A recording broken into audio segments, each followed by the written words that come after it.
오늘 새벽에도 예수님의 그 십자가의 은혜와 사랑이 깊이 깨달아지는 시간이 되기를 주 예수님의 이름으로 축복합니다. 아멘. 레위기서는 구약 율법의 핵심입니다. 이 레위기서에서 제사와 제사법이 이렇게 나와 있는데 5대 제사입니다. 이 5대 제사는 예수님을 통해서 다 성취가 되었습니다. 소제는 고운 가루로 이렇게 하나님 앞에 드리는 것이라 했는데 예수님의 그 순결한 삶을 가리키는 것입니다. 그리고 이 열매를 바쳐 드리는 것이니까 예수님의 부활을 가리키는 것입니다. 그래서 소제의 제사는 예수님의 순결한 삶과 부활을 통해서 이루어진 것입니다. 그리고 나머지 네 제사, 번제의 제사, 그리고 화목제의 제사, 속죄제, 속건제의 제사는 예수님의 십자가를 통해서 이루어졌습니다. 그래서 이제는 레위기에 나와 있는 5대 제사를 드리지 않아도 예수님께서 십자가를 통해서 5대 제사를 다 이루어 주셨기 때문에 이제는 예수님의 십자가만 믿으면, 예수님의 부활을 믿으면, 그러면 5대 제사를 다 우리가 드린 것이 되는 것입니다.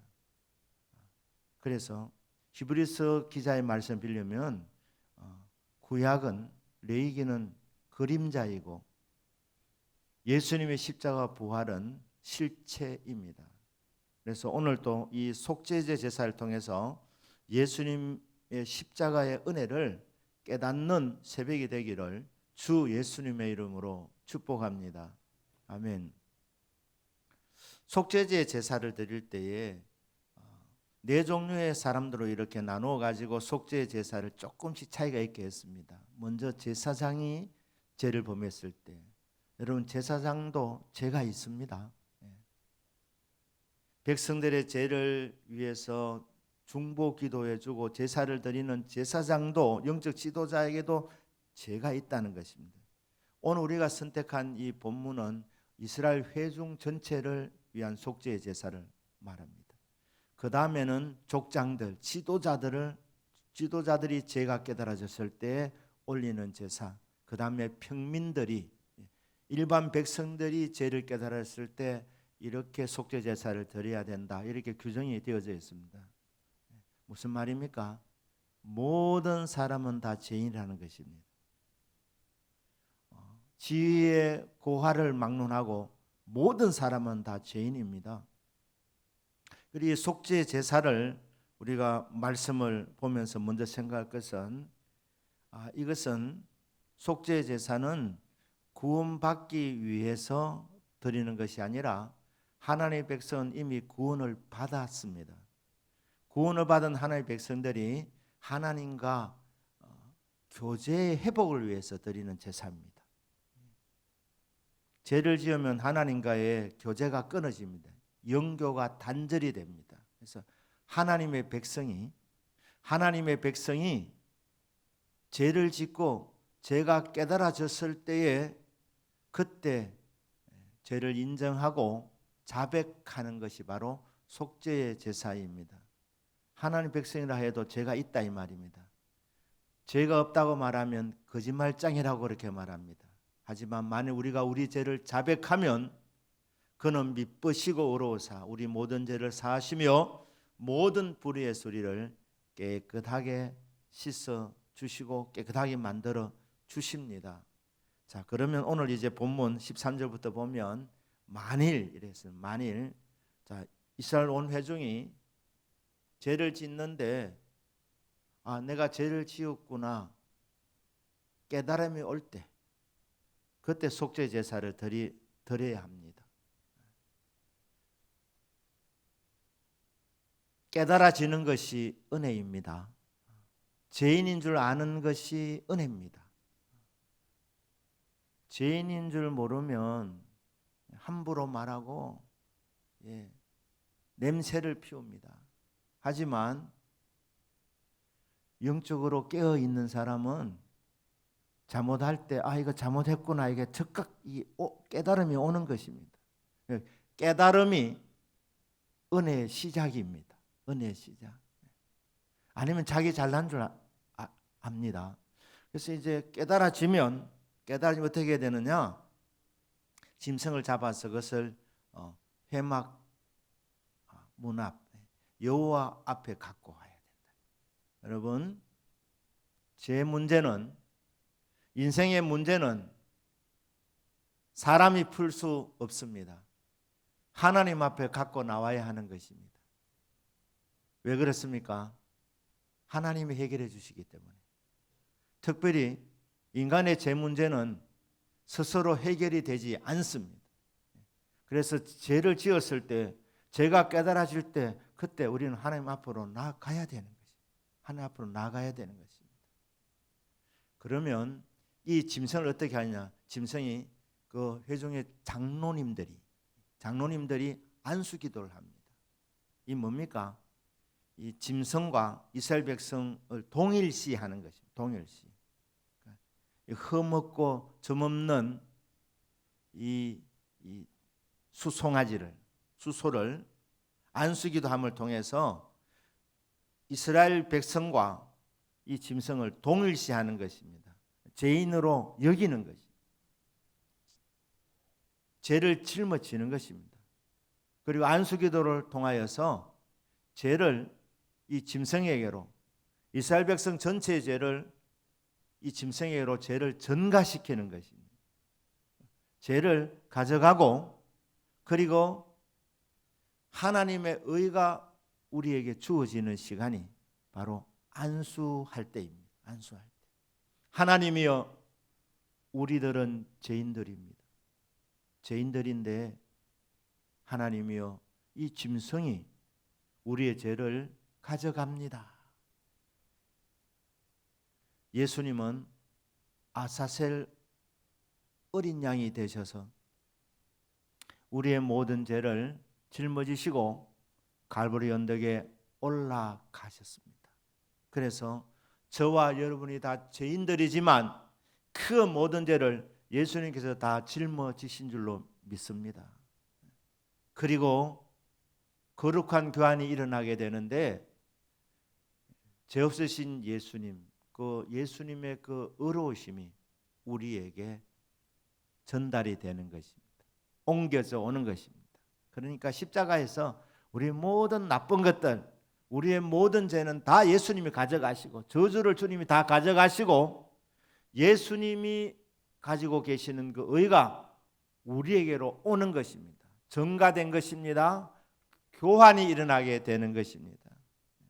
이 짐승이 구약시대는 그림자로 이 일을 한 것이고, 예수님께서 십자가를 통해서 이것을 실제적으로 이루어 주신 것입니다. 갈보리 언덕에서 우리의 모든 죄값이 다 지불이 되었습니다. 우리는 죄인임을 인정하고 죄를 지을 때마다 죄를 자백하기만 하면 죄 용서를 받고 주님과의 교제가 회복이 되어지는 것입니다. 그 짐승을 잡아 죽입니다. 그리고 그 짐승의 피를 가지고 온 회중을 위한 이 속죄의 죄는 제사장이 그 피를 가지고 성소에 들어갑니다. 그리고 성소 휘장에 그 피를 7번 뿌립니다. 7번은 완전 숫자 아닙니까? 완전수. 철저하게 죄를 뿌립니다. 성소가 뭡니까? 성소 휘장은 성소와 시스도 사이를 지금 가로막고 있는 것입니다. 그곳에 피를 7번 뿌린다는, 그래함을 통하여서 하나님을 만날 수 있는 길이 열려지게 되는 것입니다. 지성소 안으로, 하나님의 임재의 장소인 지성소로 들어갈 수 있는 길을 열어놓았습니다. 예수님의 십자가 바로 이 일을 하신 것입니다. 예수님께서 십자가를 지실 때에 성소 휘장이 위에서부터 아래까지 찢어져서 이제는 누구든지 지성소 안으로 들어갈 수 있게 된 것입니다. 형제들아, 우리가 예수의 피를 힘입어 성소에 들어갈 담력을 얻었나니 그 길은 우리를 위하여 휘장 가운데 열어놓으신 새로운 살 길이요 휘장은 곧 그의 육체니라. 히브리 10장 19절 20절에서 분명히 그렇게 말씀하고 있습니다. 구약은 그림자로 짐승이 대신 죽고 그 피를 휘장에 7번 뿌렸는데 예수님께서는 자기 육체를 십자가에 바침을 통하여 그 예수님의 그 보혈의 피가 말입니다. 보혈의 피가 하나님 앞에 올려드리게 될 때에 하나님께서 그 속죄 제사를 받으시고 휘장을 찢어주셔서 지성산으로 들어갈 수 있는 새롭고 산길, 새로운 살길을 열어주신 것입니다. 피를 뿌립니다. 그리고 어떻게 합니까? 이 육체는 말입니다. 이 육체는 영문 밖에서 짐 밖에서 불사르게 되는 것입니다. 이 짐 밖은 쓰레기 하치장이고 제사를 드릴 때 남은 모든 찌꺼기를 불태우고 그 죄를 묻는 곳입니다. 우리 예수님께서 영문 밖에서 고난을 당하셨습니다. 이는 죄를 위한 그 피는 제사장이 가지고 성소에 들어간다고 그렇게 말씀했습니다. 그렇지만은 그 짐승의 육체는 영문 밖에서 불사름이라. 그러므로 예수도 자기 피로서 백성들의 죄를 백성을 거룩하게 하려고 성문 밖에서 고난을 받으셨느니라. 이 영문 밖 골고다 언덕입니다. 이 골고다 언덕은 버려진 곳입니다. 해골의 곳입니다. 십자가형으로 처형되는 장소입니다. 사람들이 싫어하는 곳, 버림받은 곳, 이 영문 밖에 예수님께서는 자기 육체를 그곳에서 완전히 고난을 받으시고 죽임을 당하셔서 우리를 영원히 살게 해주신 것입니다. 피는 성소에서 뿌린 바가 되시고 육체는 영문 밖에서 불살라짐을 통하여서 우리를 구원하신 예수 그리스도의 십자가의 은혜입니다. 자, 이 은혜가 이 속죄의 제사가 번제단에서 이렇게 잡혀지고 그리고 피를 성소에서 뿌리고 육체는 영문 밖에서 불사름이 되었는데 바로 여러분 이 번제단이 바로 갈보리 언덕의 십자가이심을 믿으시기를 주 예수님의 이름으로 축복합니다. 아멘. 그러면 이 십자가의 은혜는 이미 2000년 전에 이루어졌는데 우리는 어떻게 해야 되는 것입니까? 죄가 깨달아질 때마다 하나님 말씀을 듣고 말씀을 읽을 때마다 우리의 죄와 허물이 생각이 날 때에 그때 합리하거나 변명하지 마시고 주님 앞으로 나갈 수 있기를 주 예수님 이름으로 축복합니다.